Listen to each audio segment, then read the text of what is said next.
დაშორება არ არის მომენტალური აქტი.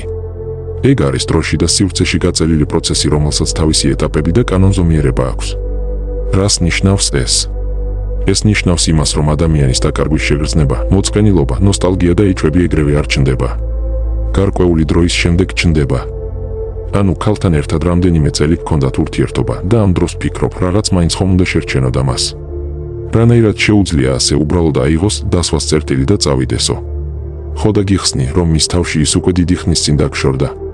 უბრალოდ პრაქტიკაში ახლა განახორციელა, ანახორციელებს. ის, ვინც მიატოვეს, ამ შემთხვევაში შენ, ის ყველაფერს მომენტალურად, ერთიანად კარგავს. შესაბამისად შენ ეგ მოვლენა შიგნიდან გამტვრევს. შენ იწყებ შენს თავის ქალაში თქვენი საერთო სასიამოვნო ეპიზოდების გახსენებას. მასთან დაკავშირებული რაღაც უსასრულო ასოციაციები გიჩნდება. ხოლო ის, ვინც ტოვებს და მიდის იმ მომენტში, ის საერთოდ არ განიცდის. გამოდის, რომ როდესაც ქალი შენ გშორდება, ან დაშორების პირას როცა ხართ, შენ სახლში ზიხარ გაფიქრებული სახით. ცდილობ, რომ ინტერნეტში რაიმე ბრძნული რჩევა მონახო. პარალელურად კი ქალი ძალიან მშვიდად და საყვარლად ეჭორავება თავის დაქალს. ბედნიერად დასეირნობს, ხუმრობს და ერთობა, თითქოს და განსაკუთრებული არც არაფერი ხდება. ანუ ის საერთო ჯამში კარგ ხასიათზეა, რომელიც ოდნავ უფუჭდება შენი დანახვისას. რატომ უფუჭდება? იმიტომ, რომ ქელეხზე სიცილი და გუგუნი არ არის ლამაზი. ანუ უბრალოდ ქცევის ეტიკეტის ნორმებს იცავს. და მე მესმის, რომ ძალიან მაცდურია იმაზე ფიქრი, რომ ქალიც ძალიან განიცდის თქვენს დაშორებას. რომ ღამეებს ათენებს ისე განიცდის, უბრალოდ გიმალავს. არ უნდა რომ სისუსტე დაგანახოს. მაგრამ ეგ ტყუილია. დაკარგვის შეგრძნება შენ გეუფლება და არა მას. მისთვის გასაგებია, რომ ერთი მესიჯის სიშორეზე ხარ. უბრალოდ რომ მოგწეროს, შენ ახლაც მზად ხარ, რომ ეგრევე მიირბინო მასთან, დაივიწყო ყველაფერი და გააგრძელო ურთიერთობა. შესაბამისად მას არანაირად არ აქვს შენი დაკარგვის შეგრძნება, მას არ აქვს არანაირი მიზეზი, რომ დრამებში ჩავარდეს. ასევე მნიშვნელოვანია იმ ილუზიის მოშორებაც, რომ თითქოს და ქალი ვერ ხვდება რას აკეთებს. რომ ვერ იაზრებს, ისე ანგრევს თქვენს ურთიერთობას. მამაკაცები მაგ ვითარებაში თავს იტყუებენ ხოლმე, რომ ქალი გამოუცდელია, ემოციურია, ან მოზარდის ჭკუა აქვს, ან ხასიათი აქვს მასეთი, ან ძალიან ჯიუტია. განსაკუთრებით მიყვარს, როდესაც ამბობენ, რომ ძალიან პრინციპულიაო. ანუ მამაკაცი თავისივე ხელით იგონებს 1000 სისულელეს, რომ თავის თავში გაათეთროს ქალის არაადეკვატური და ნაგლური ქცევა. იმიტომ რომ პარალელურად ის თავს იმითაც იტყუებს, რომ ქალს გულის სიღრმეში ჯერ კიდევ უყვარვარო. თავისთავად ეგ ყველაფერი არის სრული სისულელე. რა თქმა უნდა, მოგვიანებით მამაკაციც ხვდება, რომ სისულელეა. და რას აკეთებს ამ დროს? აქ იდეაში რაღაც ჰოლივუდური სცენარის ხილვა კარგი იქნებოდა, სადაც მამაკაცი მთელ მის ძალას და ღონეს კრებს, საკუთარ პრინციპებს აწვება და იწყებს ქალის ფეხებზე დაკიდებას. მაგრამ უმეტეს შემთხვევაში ეგ ეგრე არ ხდება. უმეტეს შემთხვევაში მამაკაცი პანიკაში ვარდება და ცდილობს მონახოს რაიმე ინსტრუმენტი, რომ ქალშიც გამოიწვიოს მისი დაკარგვის შიში. ზოგი მთელ მის ძალას და ღონეს კრებს და ცდილობს, რომ აეჭვიანოს ქალი. ზოგი ულტიმატუმის ენით იწყებს ბლეფაობას, რომ ან ახლავე შემირიგდები, ან საბოლოოდ დამივიწყე. ერთ კვირას გაძლევ მოსაფიქრებლად, თუ არს მეტყვი ჩემი დედას ვფიცავარ აღარასდროს შეგირიგდებიო. და შენ იმ მომენტში სიტუაციურად ვერ ხვდები ამას, მაგრამ რომ გამოხვალ მაგ მდგომარეობიდან, დამეთანხმები, რომ ეგ ყველაფერი სასაცილოდ ჟღერს. და ზუსტად მასევე ეცინება ქალსაც, ნეტა ერთი რისი ტრაკი გაქვსო. შესაბამისად ეგ ყველაფერი არ იმუშავებს. ქალმა გარკვეული სტადიები უნდა გაიაროს, იგნორი კი უბრალოდ აჩქარებს მაგ პროცესს. და ხაზგასმით მინდა ვთქვა, რომ სწორი და დროული იგნორი პრაქტიკულად იმ მომენტშივე აუფლებს ქალს შენი დაკარგვის შეგრძნებას. პრაქტიკაში არაერთი შემთხვევა იყო, როდესაც მამაკაცმა ქალს დაასწრო, აქეთ დაშორდა და შეაგდო ტოტალურ იგნორში. შედეგად უკვე რამდენიმე კვირაში ქალი გაგიჟებულ მდგომარეობაში ცდილობდა კონტაქტზე გამოსვლას. და ეს პრინციპულად მნიშვნელოვანი მომენტია, თუ ვინ სვამს წერტილს. ის, ვინც ტოვებს, ცხენზე ზის. ის, ვინც მიატოვეს, გაურკვევლობაშია და იტანჯება. როგორ უნდა მიხვდე, რომ შენ სიტუაციაში იგნორის გარეშე აღარაფერი გამოვა? პირველი ვარიანტი, როდესაც ქალთან საუბრით ვეღარაფერი გვარდება. როდესაც ნებისმიერი ტიპის ურთიერთობის განხილვა ხმაურში და აურზაურში გადადის, აქეთ პრეტენზიებს გიყენებს და ნეგატიური ემოციებით იტუმბება. როდესაც შენ ხედავ, რომ ქალი შენი როგორც პიროვნების და ყველა შენი ურთიერთობაში ინვესტიციის გაუფასურებას ცდილობს და შენს დადანაშაულებას. შესაბამისად აქ კონსტრუქციული დიალოგი ვეღარანაირად ვერ შედგება. მეორე ვარიანტი, როდესაც ურთიერთობაში უხილავი გაურკვევლობაა. როდესაც ქალმა არ იცის რა უნდა, გრძნობებში აიხლართა, არ არის დარწმუნებული უნდა თუ არა ურთიერთობა. როდესაც დაპაუზება უნდა, ცოტა ხნით შევისვენოთ ერთმანეთისგან, ცალ-ცალკე ვიყოთო და ასე შემდეგ. სინამდვილეში ეს ყველაფერი ქალისთვის ანესთეზიის როლს ასრულებს. მან ზუსტად იცის, რომ შენ მიგატოვებს, უბრალოდ მოგვიანებით იზამს მაგას, რომ რაც შეიძლება მისთვის უმტკივნეულოდ მოხდეს ეგ. მესამე ვარიანტი კი არის, როდესაც ქალი ღიად მიუღებლად მოგექცა, სადაც მასთან საუბარსაც კი აღარ აქვს აზრი. ანუ როდესაც შეგაგინა, ან მოგატყუა, ან ყოფილს ეკონტაქტა, ან დაშორებით და გემუქრა და ასე შემდეგ. თუ შენ შემთხვევაში აქედან რომელიმე მოხდა, მაშინ ძალიან მნიშვნელოვანია სწორი დასკვნის გამოტანა. ეს ყველაფერი ნიშნავს იმას, რომ შენი რჩეული ქალი არის მკვეთრ სასიყვარულო ემოციებზე დამოკიდებული, რომელიც თავისთავად თქვენს ურთიერთობაში უკვე დიდი ხანია აღარ არის. მას სასიცოცხლოდ სჭირდება დოფამინის და ოქსიტოცინის ცხენის დოზის მიღება. ეგ ყველაფერი რომ ყოფილიყო, უბრალოდ დამიჯერე, რომ ის ახლა იქნებოდა კმაყოფილიც, მორჩილიც, მზრუნველიც და ნუ ასე შემდეგ. თავისთავად შენთან ინტიმური სიახლოვეც გაგიჟებულს ენდომებოდა. მე მგონი უნდა შეგემჩნია, რომ ინტიმიც კი ბოლო დროს ისეთი ვნებიანი აღარაა, როგორც ადრე იყო. და ეს ნომერ პირველი მტკიცებულება იმისა, რომ ქალის ბიოქიმიურ სტრუქტურაშია პრობლემა. მტკიცებულება ნომერი 2. ბევრ თქვენგანს გექნებოდათ ეგრეთ წოდებული დამშვიდობების შეხვედრა, დამშვიდობების სიახლოვე, დამშვიდობების დიალოგი. როდესაც თქვენ შორდებით და შენ თითქოს და მას უშვებ. შეამჩნევდი, რომ იმ მომენტში ქალი მოლბა. უფრო ნაზი გახდა, დაიგრუზა და ჩაგეხუტა. ანუ როგორც კი შენ ოდნავ მოუმატე დისტანციას, როგორც კი მოეშვი ურთიერთობის გადამრჩენის როლს, როგორც კი მიეცი დრამატიზაციის მიზეზი, როგორც კი შეიგრძნო, რომ თქვენ სამუდამოდ შორდებით. როგორც კი მიეცა ქალს საშუალება, რომ წარმოიდგინოს, რომ შენ ოდესღაც სხვა ქალთან ერთად იქნები ბედნიერი. იმ მომენტშივე ქალმა მიიღო მცირე ჰორმონალური დოზა, რომელმაც მომენტალურად შეცვალა მისი სიტუაციური შეგრძნებებიც და მისი ქცევის მოდელიც. და გასაგებია, რომ მოკლე დროით ეყო ეგ დოზა, თუმცა შინაარსია აქ მთავარი. შენ შენი თვალით ნახე ეგ ყველაფერი, რაზეც ახლა გესაუბრები. ამიტომ მოეშვი ქალის აღქმას ისე, თითქოს შენი ნათესავი არ მეგობარი იყოს, რომელთანაც სამართლიანი ურთიერთობა გაქვთ. სადაც ხელი ჩამოართვით და გააკეთეთ. შეთანხმდით და შეასრულეთ. ეგ ეგრე არ მუშაობს.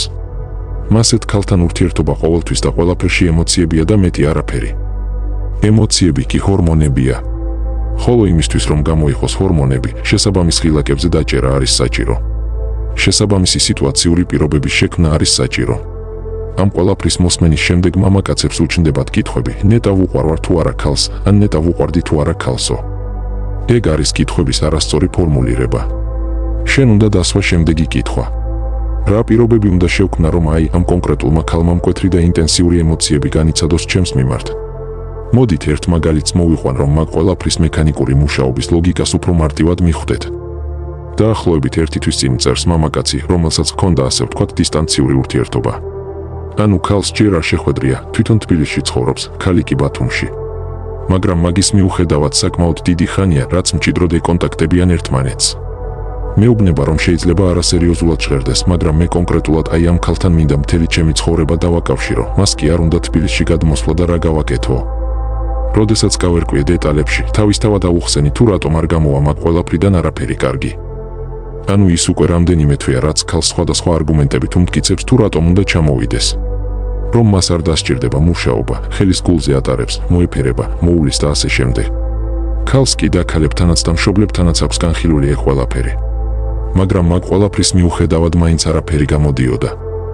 კი, ეგ ყველაფერი კარგია, მაგრამ არ ვიცი, შინაგანად რაღაც მაჩერებსო ეუბნებოდა ქალი. მოკლედ რომ ვთქვათ, ვურჩიე მას, რომ მომდევნო 1 კვირის მანძილზე მის ჩამოსვლაზე საერთოდ აღარ ესაუბროს. მხოლოდ თბილი და პოზიტიური საუბრები უნდა გქონდეს, თქო. შემდეგ კი ნელ-ნელა, ჭკვიანურად, ადეკვატურად და დელიკატურად ისევ განვაახლებთ მაგ საკითხს. ხო და როდესაც მორიგჯერ ქალი უარ სიტყვის, ცოტა ხანი პაუზას იღებ და არ სცემ პასუხს. რამდენიმე საათის შემდეგ კი უგზავნი ხმოვანს, სადაც ეტყვი შემდეგს. რომ ის შენთვის ძალიან მნიშვნელოვანი და ძვირფასი ადამიანია. რომ შენ ძალიან გინდოდა, რომ თქვენს ისტორიას კარგი გაგრძელება ჰქონოდა. მაგრამ როგორც ჩანს არ ყოფილა ბედი. ამიტომ შენ მიიღე მტკიცე გადაწყვეტილება, რომ აღარ დატანჯო არც ის და არც შენი თავი. წერტილი, მორჩა. შემდეგ მის მესიჯს კი აღარც ხსნი და აღარც კითხულობ. რამდენიმე კვირაში მამაკაცი მეუბნება, საიდან იცოდიო. ქალი მეხვეწება, რომ მივცე ერთი შანსი, ჩამოსვლა უნდა, მზად არის, რომ გადმოსახლდეს თბილისში და რომ ახლა მიხვდა, რომ უჩემოდ ცხოვრებას ვერ შეძლებსო. გულჩვილ მამაკაცებს მსგავსი რაღაცების ასწავლი ჰგონიათ. ჩემთვის კი, ან ჩემი მეგობრებისთვის, ან არხის გამომწერებისთვის, რომლებიც უკვე ასე თუ ისე ერკვევიან ამ საკითხში, ეგ არის რიგითი, ბანალური მოვლენა. იმიტომ რომ ექსტრემალურად გულჩვილი უნდა იყოს ადამიანი რომ დაიჯეროს ისეთი შტერობების როგორიცაა, ჩვენ ორი ჩამოყალიბებული პიროვნება ვართ რომლებმაც იციან თუ რა უნდათ ამ ცხოვრებაში. ზუსტად ამიტომ უნდა დაელოდო ქალს რომ ის მზად იყოს რომ რაღაც გადაწყვეტილებები მიიღოს. უნდა დაეხმარო ქალს რომ ის მის ემოციებში გაერკვეს. მის ბავშვობის შიშებში და ტრავმებში უნდა ჩაეძიო და ასე შემდეგ. ეს ყველაფერი არის ის, რითაც კავდებიან ინფანტილური რომანტიკოსი მამაკაცები, რომლებიც რეალობას მოწყვეტილები არიან და არც უნდათ თვალების გახილვა. და საერთოდაც ქალს გადაწყვეტილების მიღება უბრალოდ არ შეუძლია, ეგეთი ფუნქცია ქალში არ დევს. ნიშნავს თუ არა ეს ყველაფერი იმას, რომ მე გიბიძგებთ რომ ასეთი მეთოდებით შექმნათ ოჯახი? არა, რა თქმა უნდა. მე უბრალოდ გაჩვენებთ მექანიზმს, რომ ქალთა დიდ ნაწილთან ეგ არის ყველაზე ეფექტური მიდგომა. ამიტომ შენ გაქვს სულ რაღაც ორი ვარიანტი. ან ეს ყველაფერი ზედმიწევნით უნდა შეიმეცნო და აიღო პასუხისმგებლობა ყველა იმ რისკზე, რაც მასეთ ქალთან გელოდებათ ოჯახურ ურთიერთობაში. ან ეძები უმცირესობაში მყოფ გამოსადეგ ქალს, რომელიც ემოციებზე არ არის დამოკიდებული. და ვიცი ახლა რაც გაიფიქრე. მაგრამ დამიჯერე, შენი ყოფილი ემოციებზე რომ არ ყოფილიყო დამოკიდებული, არც მიგატოვებდა. მოკლედ გადავიდეთ იგნორზე. ფასიან ვიდეო კურსში იქიდან გამომდინარე რომ მაქსიმალურად დეტალურად ხსნი, 6 სტადიად მაქვს დაყოფილი ქალის ემოციური შემადგენელი იგნორის პროცესში. აქ კი ძალიან დეტალებში რომ არ შევიდეთ 4-ად დავყოფ და მოკლედ ავხსნი. როდესაც ქალს შეაგდებ იგნორში, მასში ირთვება იგნორის პირველი სტადია, რაც არის გულგრილობა ან გაკვირვება. გააჩნია ურთიერთობის რა ეტაპზე შეაგდებ მას. ამ სტადიაზე ქალმა შეიძლება მოგწეროს რა ხდება, რატომ ხარ ჩუმად, რა მეგეწკინა და ასე შემდეგ. მეორე სტადია არის გაბრაზება, სადაც ქალმა შეიძლება მოგწეროს შემდეგი. რატომ არ მპასუხობ, ეს რა საბავშვო ბაღია, კითხვაზე მიპასუხე, საქმეზე გწერ. არ მპასუხობ, ხო, კარგი, ხო და კარგად იყავი. ანუ ეს არის იმის დემონსტრაციის მცდელობა, რომ დაგანახოს თუ რამდენად ფეხებზე ჰკიდია. თავისთავად მას უნდა მაგ სცენარის გადათამაშება მის სასარგებლოდ. მაგრამ მას ეგ არ გამოუვა თუ შენ გააგრძელებ იგნორს და არ გასცემ პასუხს. მესამე არის ვაჭრობის სტადია. აქ ქალმა შეიძლება ფოტო დაგილაიქოს, ან დაბადების დღე მოგილოცოს.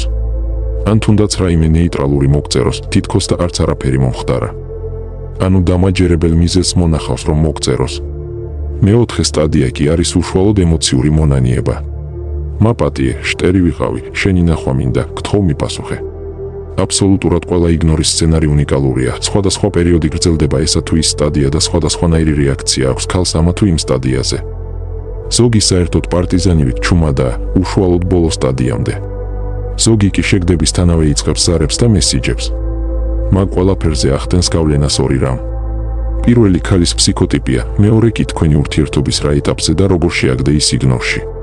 ყველას განხილვა აქ არ გამოვა, ამიტომ ყველაზე კლასიკურ ვერსიას განვიხილავ. პირველ სტადიაზე ქალი შეიძლება ვერც კი ხვდებოდეს რომ მას აიგნორებ. დიდი ალბათობით ის მაგას აღიქვამს როგორც წენას და გაბუტვას შენი მხრიდან. ცოტა ხანი გაიბუტება და თვითონვე მომწერსო. იმიტომ რომ შენი მხრიდან უკვე არაერთხელ მოხდა მსგავსი რამ. როგორც წესი უკვე 3-4 კვირის შემდეგ, მაქსიმუმ თვენახევრის შემდეგ ეგ ილუზია ქალის თავიდან გაქრება. მას აინტერესებს რა ხდება შენს თავს. რაღაც უჩვეულოდ იქცევი. ნეტა რაღაც გადაწყვეტილება ხომ არ მიიღე? არა, შენ ეგ არ შეგიძლია, არ გაქვს მაგის ტრაკი. შენ ხომ დიდი ხანი იჩენდი უპრინციპობას და სისუსტეს, ამიტომ ჯერ კიდევ არ სჯერა ქალს. დიდი ალბათობით ვიღაც ნაშაკ ხავს ახლა, ხო დაიყავი მაგ შენს ნაშებთან. მაგრამ იქნებ ეგ ის გოგოა მაშინ რომ გეფლირტავა. ან საერთოდ ყოფილს ხომ არ შეურიგდი ნეტა. ის მისი ქერა ბოზი თანამშრომელი ხომ არაა ნეტა. იმედი მაქვს მიხვდით რომ ამ ეტაპზე ქალი იწყებს ფიქრს, იწყებს მკითხაობას და თავისთავად შენს მონიტორინგს. და ეგეც თავისთავად უკვე გარკვეული ემოციური ინვესტიცია ქალის მხრიდან. შემდეგ მოდის გაბრაზების სტადია, სადაც ქალი ცდილობს შენს პროვოცირებას. შეიძლება აქტიურობა დაიწყოს სოციალებში, ბედნიერი ფოტოები გამოფინოს, ბრძნული ციტატებით. ეჩვიანობაზე მოახდინოს შენი პროვოცირება და მოკლედ ყველაფერი მსგავსი. იმედი მაქვს ხვდები რატომაც აკეთებს მაგ ყველაფერს. მას უნდა იმაში დარწმუნება რომ შენ უფრო მეტად განიცდი ვიდრე თვითონ. და ეგ მისთვის სრულიად საკმარისია იმისთვის რომ მოეშვას. და თუ მიიღებს მაგის მტკიცებულებას, იმ მომენტშივე ჩაცხრება ყველა მისი განცდა და ტკივილი. ამ ლოგიკით, ერთის მხრივ ზუსტადაც მაგიტომ ცდილობს შენს პროვოცირებას რომ შენ დაიტანჯო. მეორეს მხრივ კი უკვე ამ სტადიაზეც კი ქალს ეჩვიში აქვს თავისივე შერჩეული ქცევის სტრატეგიაში. ანუ ადრე შენზე კარგად მუშაობდა ქალის მხრიდან დისტანცირება, სიტუაციის გამწვავება, წყენა, ან თუნდაც იგნორი. როდესაც ის შენ პაუზებით გვასუხობდა, ის ხედავდა, რომ მაგ ყველაფრით შენ მანდრაჟი გეწყებოდა და აქეთ უძვრებოდი ერთ ადგილას. და მე მესმის, რომ ძალიან რთულია ამისთვის დაჯერება. იმიტომ რომ ცდუნებები გაწვება. შენ მზად ხარ ქალის ხამური ქცევები ნებისმიერ რამეს მიაწერო. რომ მას რთული ცხოვრებისეული ეტაპი აქვს, რომ დაქალებმა განაწყეს ის შენს საწინააღმდეგოდ. რომ პლანეტების გადაადგილების შედეგად ელექტრომაგნიტურმა რხევებმა მოახდინა მასზე გავლენა. არა, ის ყველას მასე ქედმაღლურად და ძერსკულად ექცევა, ანუ ზოგადად მასეთი ამაკია, აი რომ დაიბადა უკვე ამაკი იყო. ამ ყველაფერს იგონებ იმისთვის, რომ რეალობას თვალი არ გაუსწორო. რეალობა კი არის ის, რომ შენ იყავი პირველ რიგში შენ თავთან მიმართებაში რბილი და უპრინციპო. ზუსტად ამიტომ ჩაგკეცა ქალმა და გეთამაშა. ხო და ახლა ნუ გიკვირს თუ ქალი იგნორში ჩუმადაა. იმიტომ რომ მას სჯერა, რომ შენ აქეთ დაუდგები მუხლის ჩოქებზე და აქეთ დაუწყებ ხვეწნას, რომ შეგირიგდეს. და შენ ხარ მაგაში დამნაშავე. შენ შეუქმენი ქალს შენს თავზე ეგ წარმოდგენა, შენი არასწორი ქმედებებით. ზუსტად მაგიტომ არ ეშინია ქალს მათ შორის ვულგარულად შენი პროვოცირება ეჩვიანობაზეც კი. შენ ხომ მაგასაც მოუძებნი რაღაც კოსმიურ ახსნას და აპატიებ. შესაბამისად მას უბრალოდ უნდა რომ შენ სტრესში ჩაგაგდოს, რომ ისევ გატყდე და ისევ შეჭამო ეგ ყველაფერი, ისევ გადაამუშავო და ისევ ჩაისვარო. მაგრამ თუ ეგ ყველაფერი არ ხდება, თუ შენ არ გატყდი და თუ აგრძელებ იგნორს. გადის რამდენიმე თვე. და ქალს ადრე თუ გვიან გამოაქვს დასკვნა, რომ იქნებ და შენ არ ყოფილხარ ისეთი დებილი და ჩმორი როგორიც წარმოედგინე. იქნებ და შენი მისდამი კეთილი განწყობა, შენი სიძლიერე იყო და არა სისუსტე. ყურადღება მიაქცია იმას, რომ ახლა იწყებს ქალი იმ ყველაფრისთვის შესაბამისი ფასის მინიჭებას, რა სიკეთეებსაც აკეთებდი შენ მისთვის ადრე. იმედი მაქვს მიხვდით პრინციპს. თუ ვერ მიხვდით, აგიხსნით. ამ რაკურსიდან ის ყველაფერი უკვე გამოდის ძლიერი ადამიანის პრეროგატივა.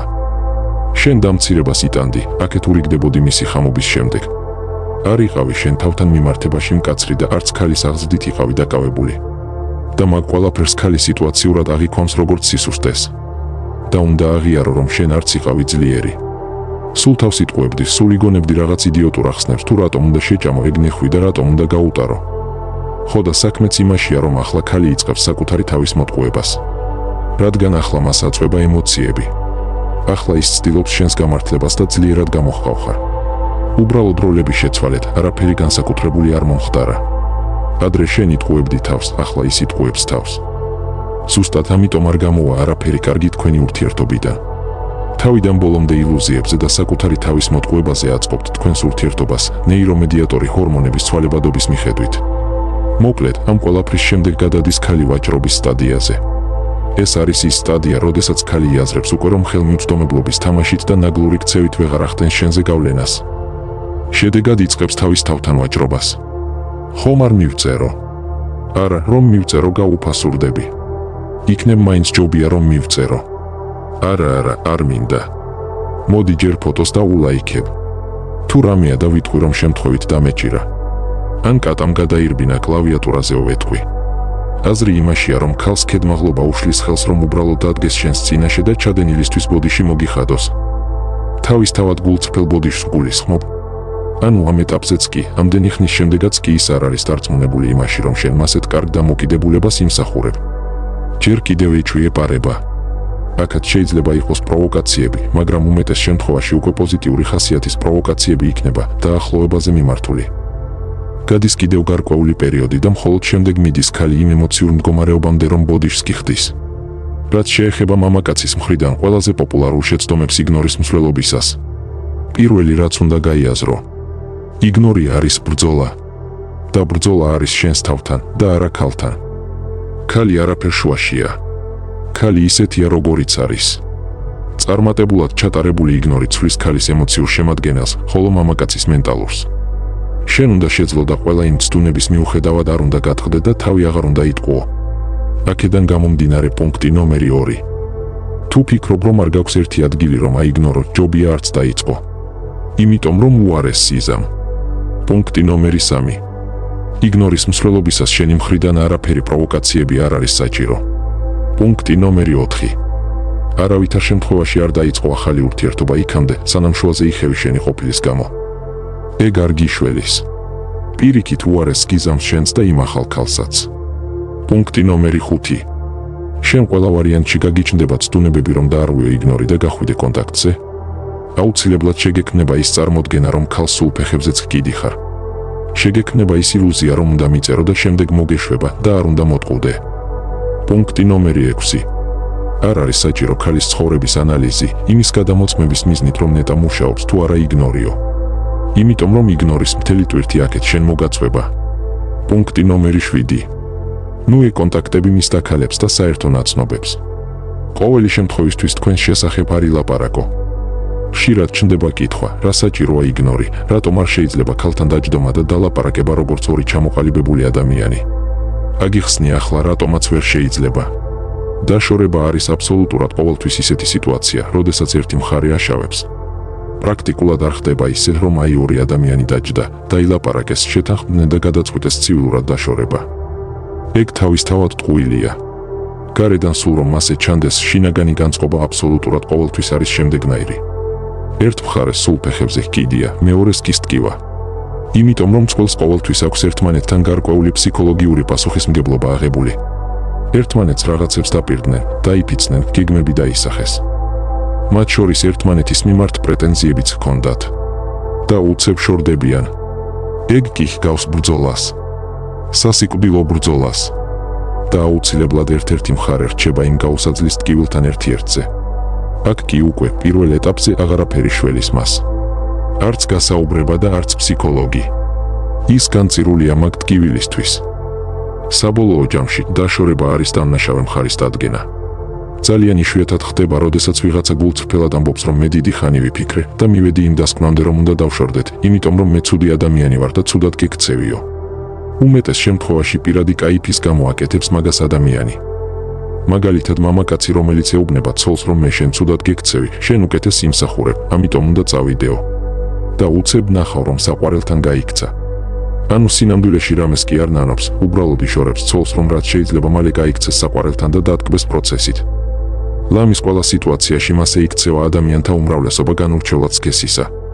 სადაც არ უნდა გაიხედო, ყველა თავს იტყუებს, ყველგან ურთიერთსაპირისპირო რაღაცები ხდება. ზუსტად ამიტომ გაქვს ორი გზა. ერთი არის ის, რომ სდიო ქალს ლეკვივით, იმ იმედით, რომ ძვალს გადმოგიგდებს. მეორე კი არის შეაგდო ქალი იგნორში და ებრძოლო საკუთარ თავს, საკუთარ სისუსტეებს. მაგრამ ფაქტი ის არის, რომ ახლა არც ერთი გზა არ მოგიხსნის მაგ განცდებს და ტკივილს. აუცილებლად განიცდი. მე მეცაც გეტყვი. შენ უნდა გეტკინოს, შენ ვალდებული ხარ, რომ განიცადო. იმიტომ რომ სუსტი ხარ.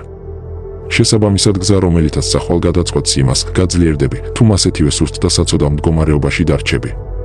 არჩევანი შენზეა. და რაც არ უნდა მოხდეს, ნურავის ნურაფერს ნუ დააბრალებ. ყველაფერი შენი ბრალი და შენი დამსახურება იქნება. ამ ვიდეოს დასასრულისკენ კი გეტყვი შემდეგს. ყველა ის მამაკაცი გამონაკლისის გარეშე, ვინც ბოლომდე მიიყვანა ტოტალური იგნორის სცენარი. აბსოლუტურად ყველა მათგანს უკვე ეჭვებოდა თუნდაც თუ არა მაგ ქალთან ურთიერთობა. უმეტესობა თავისთავად უარს ამბობს ურთიერთობის განახლებაზე. და ეგ ხდება მაშინ, როდესაც ქალი აქეთ ეხვეწება მაპატიეო.